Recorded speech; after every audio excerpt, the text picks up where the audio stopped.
What is that, you may be asking?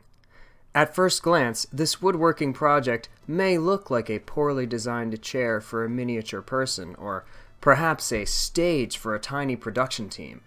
However, this piece of woodworking magnificence is actually an engineering marvel. But to truly appreciate its brilliance, one must first understand its reason for existing. In October of 2009, Sony released the PlayStation Portable Go. This model of the PlayStation came with some great features and some controversial ones as well, but today we're only interested in one, the video output feature.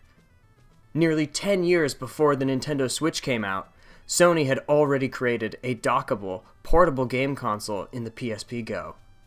Unfortunately for Sony, though, the PSP Go did not catch on, and sales for the docks were not high enough for them to continue with production. Flash forward to 2020, and the few docks that did get sold are now being resold for hundreds of dollars.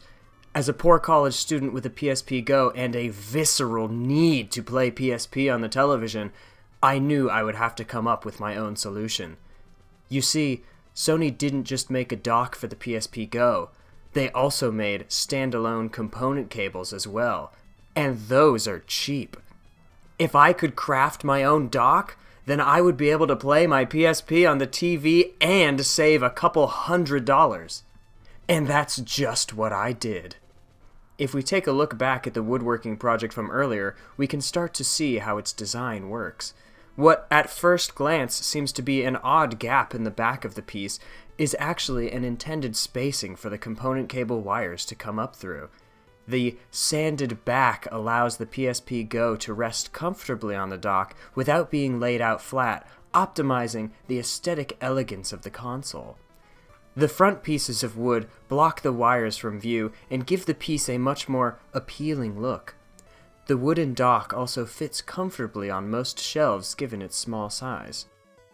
So, what may at first look like a bizarre baby's first woodworking project turns out to be a convenient solution to both capitalism and the resale market at their worst.